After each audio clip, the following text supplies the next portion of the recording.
Hello everyone, and welcome back to my channel. I hope you're all having an amazing day. Before we jump into the video, don't forget to hit that subscribe button and give this video a big thumbs up. Let's get started. Ridge Forrester stood alone in his office at Forrester Creations, staring blankly out the window as storm clouds rolled over the Los Angeles skyline. The distant rumble of thunder matched the tension that twisted in his chest. He had received the call barely an hour ago, had been seen boarding a private yacht with none other than Nick Marone. It was a name Ridge hadn't spoken aloud in years, but one that still lived in the dark corners of his past, like an old scar that refused to fade. His fingers trembled as he tossed his phone onto the desk. It wasn't the betrayal that scared him, it was the familiar rhythm of it all. Brooke, Nick, a boat, and Ridge left chasing ghosts. As Ridge revved his car along the Pacific Coast Highway, flashes of memory kept flooding his mind. The first time he lost Brooke to Nick, the painful years that followed, the endless loop of forgiveness and betrayal. He couldn't let that happen again, not after everything they'd rebuilt. He clenched the steering wheel tighter, jaw grinding as he pressed harder on the gas. He wasn't just chasing a woman, he was chasing closure, truth, and the final chance to stop a storm before it consumed everything he had left.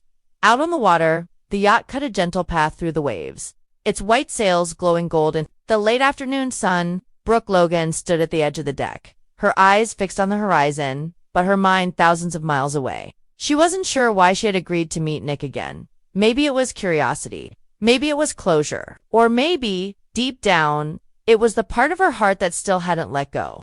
Nick approached her quietly, his voice softer than she remembered. He handed her a glass of wine and said her name like it still mattered.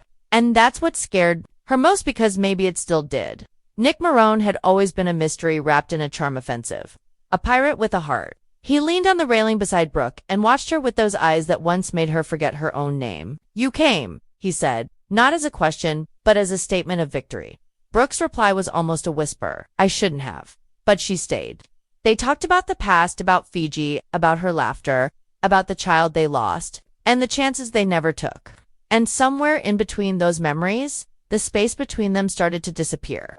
Brooke tried to push it away. She spoke of Ridge, of loyalty. But Nick wasn't afraid. He leaned in, and when his hand found hers, she didn't pull away. Back in LA, Forrester Creations felt like a war room. Hope was panicked. Her mother wasn't answering her phone. Thomas stood nearby, clearly uncomfortable. He had been the one to tell Ridge Steffi walked in. Her expression unreadable. Still no word. She asked coolly. Hope glared at her. "Don't start, Steffi." But Steffi didn't have to say anything. Her silence said enough. She never trusted Brooke, and she certainly didn't trust Nick. Hope tried to defend her mother, but even she knew it didn't look good. The truth was, if Brooke was seeking closure with Nick, why did she have to do it in private? Why on a yacht? Away from everyone. Away from Ridge. On the boat, dusk began to fall. Nick poured another glass of wine. Brooke didn't stop him this time. "Remember when we talked about leaving it all behind?" Nick asked. Brooke nodded. "We almost did." He smiled faintly. "We still can." Brooke froze Nick. But before she could finish, the yacht's radio crackled. The captain's voice cut through the moment. "We've got someone trying to board. Says his name's Ridge Forrester." Brooke turned pale. Nick cursed under his breath. The past had arrived. Ridge climbed onto the deck with fury in his eyes. He didn't speak at first. His gaze locked on Brooke, then Nick, then back again. "Tell me this isn't happening," he said. Brooke stepped forward. "Ridge, let me explain." But Ridge had already made up his mind. "I trusted you," he said, voice breaking. "I gave you everything again, and you run to him." Nick raised a hand. "She didn't run. I invited her," Ridge snapped. "And she came." The tension cracked like lightning in the sky. Brooke stood between them, pleading.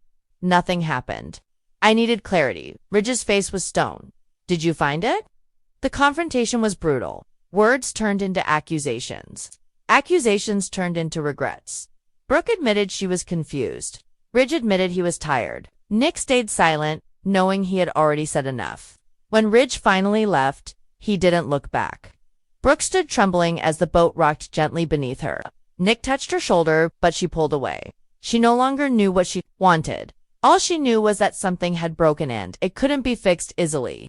Back in LA, the aftermath began to spread. Ridge returned to Forrester, bitter and distant. He avoided questions, he avoided Brooke. Hope begged her mother to tell her the truth, but Brooke could only cry. Steffi seized the moment to tighten her hold on Ridge encouraging him to step away from Brooke for good. Meanwhile, Nick made it clear he wasn't going anywhere. He rented a place in Malibu and began laying roots. His presence sent shockwaves across the Forrester family. Katie, who once shared a complicated love triangle with both Ridge and Nick, warned him, "Don't stir up old ghosts." But Nick just smiled. "I didn't come to stir, I came to reclaim." As the week rolls on, Ridge finds himself haunted by what he saw. He receives a mysterious message on his phone, an anonymous warning. "You don't know everything. Ask Nick what really happened in Dubai." Ridge is shaken. He begins to wonder if this latest betrayal goes deeper than he thought. Meanwhile, Hope is distracted by her own feelings for Thomas. Their bond is reignited as they collaborate on a new Forrester campaign.